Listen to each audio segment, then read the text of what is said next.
अस्सलामुअलैकुम व्यूअर्स, उम्मीद करते हैं आप सब ठीक होंगे। अल्लाह ताला आपको अपने मान में रखे। तो आज हम बात करने वाले हैं डीपेक्स कैप्सूल के बारे में और आपको बताएंगे इस कैप्सूल को किन किन कंडीशंस में इस्तेमाल करवाया जाता है। अगर आप इस कैप्सूल का इस्तेमाल करते हो तो आपको क्या क्या फ़वाइद मिल सकते हैं। इसके अलावा इसके नुकसान और तरीके इस्तेमाल के भी बारे में आपको बताएंगे। तो सबसे पहली कंडीशन आ जाती है डिप्रेशन की कंडीशन, यानी वो मर्द और औरतें जिनको डिप्रेशन हो उनको इस कैप्सूल का इस्तेमाल करवाया जाता है।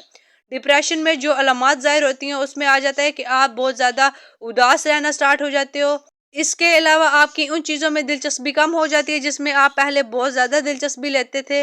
उसके अलावा आपको सोने में और आपकी जो भूख है उसमें चेंजिंग आना स्टार्ट हो जाती है। तो ऐसी कंडीशंस में फिर साइकेट्रिस्ट इस कैप्सूल का इस्तेमाल करवाते हैं ताकि आपके डिप्रेशन के प्रॉब्लम को हल किया जा सके।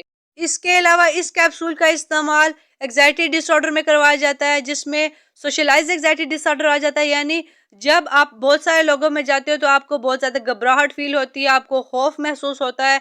उसके अलावा आपको डर महसूस होता है। आपको ऐसा लगता है कि आप जब लोगों में बैठोगे उनसे बात करोगे तो आपसे कोई गलत चीज़ ना हो जाए या गलत बात आपके मुंह से ना निकल जाए, तो आपको बिला वजह घबराहट और टेंशन फील होती है। तो ऐसी कंडीशंस में इस कैप्सूल का इस्तेमाल करवाया जाता है ताकि जो आपको सोशल एग्जाइटी डिसऑर्डर का प्रॉब्लम आ रहा है उसको सॉल्व किया जा सके और आप लोगों में आसानी से बैठ सको, उनसे बात कर सको और आप जो है वो पुरसकून फील कर सको।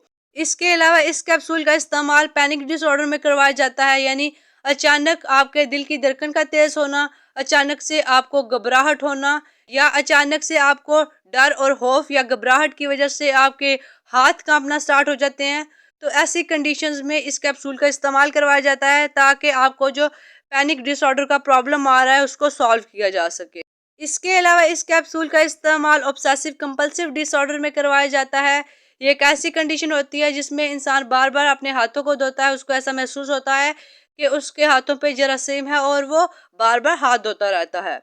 इसके अलावा इस कैप्सूल का इस्तेमाल एक ऐसी कंडीशन में करवाया जाता है जिसमें इंसान बेकाबू खाना खाना स्टार्ट हो जाता है या इंसान का दिल करता है कि जो उसने खाया है उसको बाहर निकाले, यानी उल्टी मतली के जरिए इंसान का दिल करता है जो उसने खाया है उसको बाहर निकाले। तो ऐसी कंडीशन में भी फिर साइकेट्रिस्ट इस कैप्सूल का इस्तेमाल करवाते हैं।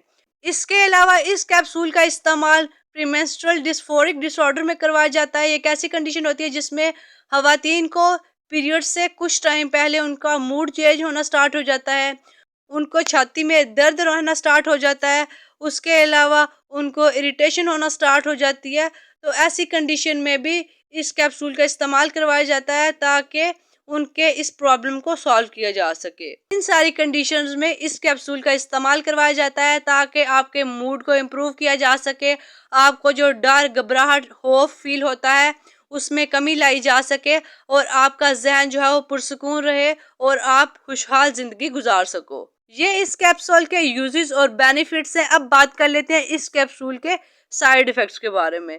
तो जो कॉमन से साइड इफेक्ट्स आपको फील हो सकते हैं उसमें नोजिया है, वोमिटिंग है, उसके अलावा हेडेक यानी आपके सर में दर्द हो सकती है, उसके अलावा डिजीनेस यानी आपको चक्कर आ सकते हैं, उसके अलावा इंसोम्निया यानी आपको नींद लेने में प्रॉब्लम आ सकती है। इसके अलावा आपका जो वजन है वो कम या ज्यादा हो सकता है। तो ये इस कैप्सूल के कॉमन से साइड इफेक्ट्स हैं।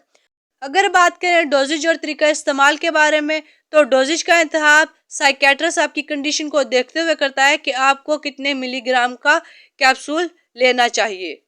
तरीका इस्तेमाल यह है कि आपने सुबह नाश्ता करने के बाद एक गिलास पानी के साथ एक कैप्सूल को लेना होता है। हामिला खवातीन और दूध पिलाने वाली माएँ इस कैप्सूल का इस्तेमाल ना करें।